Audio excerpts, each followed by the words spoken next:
Did you know that only 10% of people with tennis elbow play tennis? While it usually goes away on its own, for some people it can take up to 2 years for that to happen. In this video, I'm going to give you the strategies for you to take care of this on your own at home.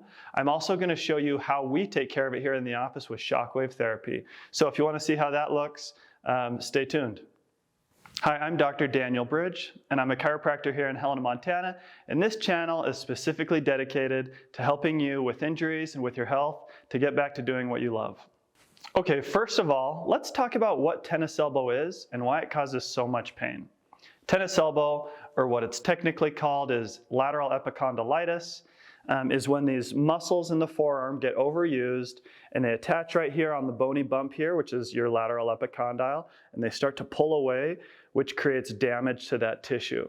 So the first thing that we want to do is get these muscles relaxed. You can have adhesions in here, and so we're going to break those up with a scraping technique. Now, this is the specialized tool that I have. I really love it because it has lots of curves. It comes to a nice bevel. It fits good in my hand.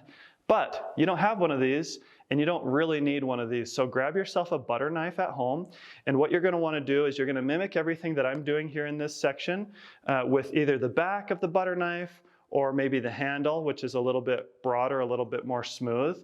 And you're going to work these muscles just like I'm doing, and it's really going to help to soften those muscles, get them more supple, and help this condition to heal. Get a little coconut oil or even, lotion, anything like that, and put about that much on there. And then just start buttering it up like you would a delicious piece of sourdough bread. Get that lotion or coconut oil just spread evenly all along the muscles, and I hope you're not intimidated by the bulk of my forearms. It's just what God blessed me with, but we can't all have big muscles like this. Once you feel like you've gotten that spread clearly on the muscles, start up by the elbow. You want to stay away from that lateral epicondyle because there's not a lot of tissue around there. It's just a bony bump. But at a 45-degree angle, start really gently scraping and working these muscles from the elbow all the way down to the wrist.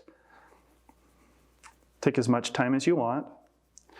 Like I said before, this is going to help to relax the muscles. This is going to help to break down any adhesions that you might be having and make those muscles more supple. Now, this is tender on me, which means maybe I am developing some of this lateral epicondylitis. So it can be done preemptively too. Then once I've covered this area good, I'm going to start at the wrist. Same 45-degree angle, except I'm working towards the elbow.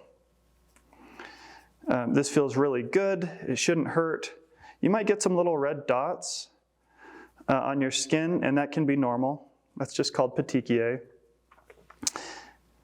And if you would like, you can even go back and forth. It's a little harder, but that's called a cross friction or a transverse friction massage, that you're going across the muscle bellies instead of with them. But you're going to want to do it for about 30 to 60 seconds, and you're going to repeat 3 times. This can be done every single day. You're not going to hurt these muscles unless you're going too hard. It just should feel really good. It's a great way to kick off the healing for this tennis elbow. Now I'm going to show you the absolute best exercise that there is for tennis elbow. You're going to need a TheraBand flex bar. You can buy these on Amazon for fairly cheap. Once you have one, you're going to grip it in the affected arm. So if I'm having tennis elbow on this right elbow, I'm going to hold it in my right hand with my thumb pointing upwards and the TheraBand extending upwards from my hand. With the opposite hand, I'm going to turn it upside down so that my thumbs are facing each other, and I'm going to wrap my thumb underneath and get a good grip on the bar. All the while, I'm keeping my right wrist in a neutral position. Then I bring the bar horizontal, and automatically that's going to create a twist. I don't know if you can see that, but it created a twist in the bar that's going to pull my right wrist forward like that. And that's what we want. So that was an eccentric load on this tennis elbow. So then I restart, thumbs together, and I do that 10 times. If that's too much to start out with, just do 5. And you're going to do 3 sets of this. So either 3 sets of 5 or 3 sets of 10. If you get sore, don't worry, that's okay. If you're sore the next day, then you're just going to want to bring down either the amount of repetitions that you're doing or the amount of sets. But the goal is for 3 sets of 10. They sell these in different strengths. Red is one of the beginner strengths. I think yellow might be even less. But most people are going to be good to start with either the red or the next step up is the green. Once this gets too easy and you're feeling stronger, go ahead and go up to the next level so you can get yourself even more of a workout in strengthening and healing that tennis elbow. All right, I wanted to show you one more soft tissue technique that you can use in place of the scraping method that we went over or in conjunction with. This is called a pin and stretch or a myofascial release. But the concept is we're going to shorten this muscle. We're going to press down on it, and then we're going to lengthen that muscle. And as it lengthens, it's going to glide under my finger or my thumb, once again breaking up adhesions, making the muscle more relaxed, more supple, and more healed. The way we're going to do that is I'm going to bring my wrist back towards my elbow to shorten this muscle, and then with my thumb, I'm pressing down on the skin, and at a 45-degree angle, I'm going towards my elbow. Once I have good pressure, I'm going to bring my wrist down towards the ground, and I can just feel that muscle gliding under my thumb. And then I move towards the wrist and I do the whole thing over again. Press, 45-degree angle, press in, and bend that wrist.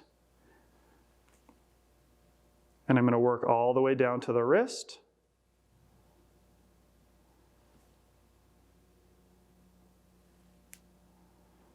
And once I've done that, I'm going to go all the way back up to the elbow and then move to the middle. So I'm going to go the inside, the middle, and then the outside.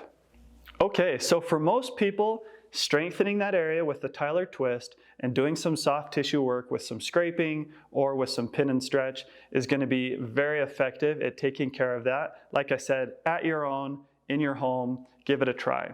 For somebody who's in more of a hurry, or maybe they're doing all the right things and it's not taking care of the problem, there are other options. So in our office, we take care of a lot of tennis elbow. We use something called Shockwave Therapy. Our machine is a focused shockwave machine. It targets those sound waves into a singular point. It's very, very good for tendinosis. We target right over that lateral epicondyle. And you're going to meet Deb, who was one of those cases where she was doing what she needed to at home and it just wasn't fixing the problem. So we started working on it. Even after her first visit, she saw tremendous results. She's getting a lot better. We target in on those tissues, and you'll see it's not comfortable for the patient, but it is bearable and it's not a long-lasting pain. It's just what we need to do to get in there and stimulate the healing process. Check it out. It's always a little bit like you get... Right there. Okay. Right there? Mm-hmm. Okay, 0 to 10, what's your pain? Oh, 3. Okay, I'm going to move it around a little bit more just to see if we're on the exact right spot. If the pain goes up, Yep. what'd that go up to? 6. Okay, do you want me to turn it down? No, I can handle it. Okay. We're going to sit here for a little while and we're going to deliver some different, certain number of impulses into the area. And you might find that the 6 turns goes down to a 2 or a 3 out of 10 on pain. Okay. It might stay at a 6. Sometimes it goes up, but that's pretty rare. Let me know if the pain goes down. Okay. And we'll go find a different spot. All right, so that was the first part of Deb's treatment. It takes about 7 minutes. And we go through finding different spots that are painful, and that's where we focus on delivering the shockwave therapy. Deb did great throughout the whole treatment, and then on her follow-up visit, she was feeling a lot better. She had a much better day. The day after, her pain was down and her function was up. And that's very typical results, is almost everybody does really, really well once we start working on their tennis elbow. In the comments, let me know whether you preferred the scraping method or the pin and stretch when you're doing that soft tissue. Or if you have any other things that have helped you with your tennis elbow, share the wealth, share the knowledge so that we can help more people. If you have any questions about tennis elbow, leave them in the comments. I answer all the questions. And I hope you enjoyed today's video. Stay tuned and we'll tackle some more problems that you might be dealing with. Thanks.